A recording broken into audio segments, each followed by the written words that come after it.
Let's get stuck into our favourite sport, tennis. Yes, let's finish up with the Australian Open. So finishing off where we were last podcast, Kyrgios did lose that game to TM.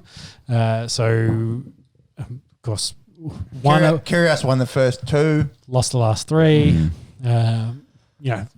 Great match. Like it was an excellent match. I was distracted so last week because we had it on live here, and I blanked for 5 or so minutes just watching the rallies. They were just big hitters. They're both big hitters, and TM that was before the lockdown. So yeah, they not full, half full Rod Laver. Obviously, it everyone looked a bit in more full than half. Let's be honest. Yeah, exactly. Well, they can allow 25,000 in there. Yeah. Where they choose to go is up to them. They're obviously all on Kyrgios. For TM to be down 2 sets, have the whole crowd against him, and pull that off. There's a reason there's a 3 next to his name down the bottom of the scoreboard. So that's a complete testament to him. It definitely cooked him that game. Obviously, he was completely spent, but that's a win. He lost in the next round, of course. That's a win he can hang up and he can talk about going It's forward. interesting we talk about fans because started after that match and went a bit longer was Djokovic's match of that night. It went past midnight, but right at midnight they booted all the fans out because they had to adhere to the lockdown. So as part of that, they had 11:59. They said, everyone, you got to go home. It's fucking fair enough. Yeah, it was, but the fans were happy, and it was kind of odd because Djokovic, I don't think, was struggling, but you could see the difference. He wasn't happy with the crowd noise, and then they all buggered off, and there was just him. There was no one left there to watch it, and it was such a different outcome. It's just, and it's a sign of the times we're in, where everyone's got to pack up and go home. Sorry, yeah. But that's the world sport.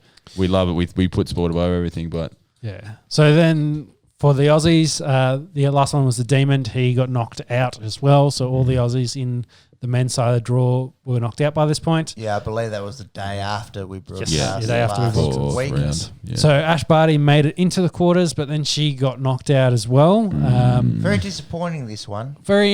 She was dominant up to the point where the first set she looked so, and she has all tournaments. She won 6-1. Yeah, really put her away. Very dominant. All tournaments she had it, and then 2-1 up in the second. This shits me so. This is why tennis, it's probably the worst thing in tennis. An individual sport gets just so hacked on because, and you're right, it's tennis. So this girl, which one was it? Muchova.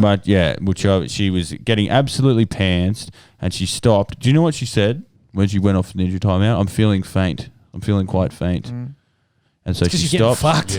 She stopped, and she got what would look like ice. Like I'm pretty sure she just got an ice pack. It was the 6-year-old coming up to me on my recess duty saying I'm not feeling well. I'll go get an ice pack. And then all of a sudden they're out running around 15 minutes later. That magic bit of frozen water. I think she went off for about 9 minutes. Probably composed herself. Yeah, exactly. Took the we're talking about medical timeouts here. So she took a medical timeout, composed herself, came back out, and then wins the match. Like the complete turning point. Barty's sitting there, losing her momentum, cooling down. And then, of course, couldn't restart it after that, and then went on to lose it. And we can't 100%, blame her for doing that. I mean, Barty's got a significant turning point. Oh yeah, Barty wins that within 20 minutes. But I mean, Barty, she lost 12 of the next 15 games. I mean, Barty got the same amount of rest. Exactly. That's a good point. 100%, but exactly right. So we can't 100% say, she went off that.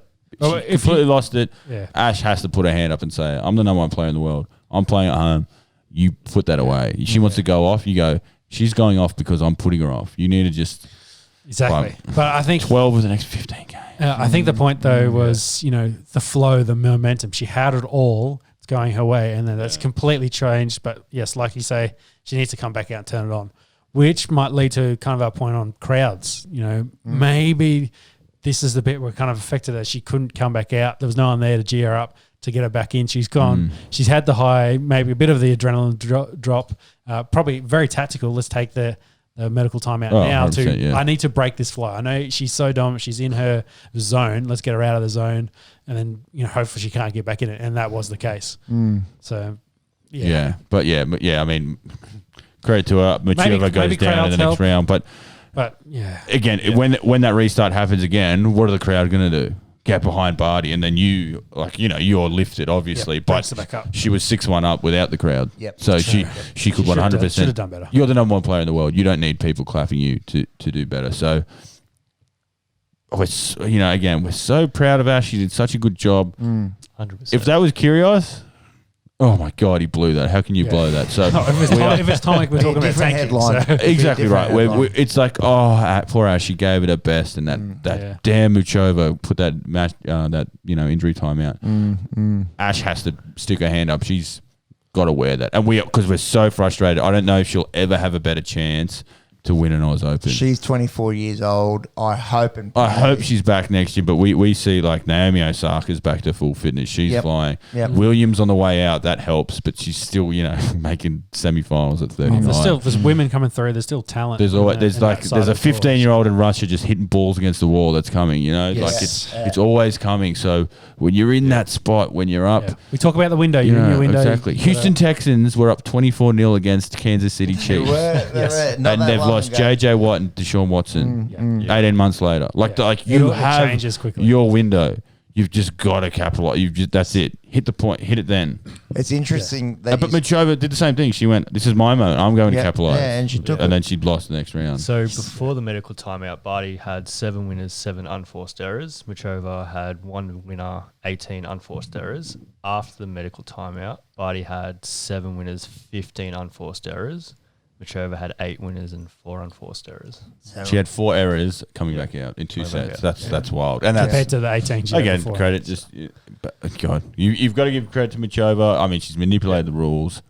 I'm a salty Australian, so of course I'm going to say that was bullshit. And it is, because you see it, you get played. There should be, but there's no way you can police it. There's no way someone can go, "You're fine, go," because then what if she does collapse? Then you're fucked.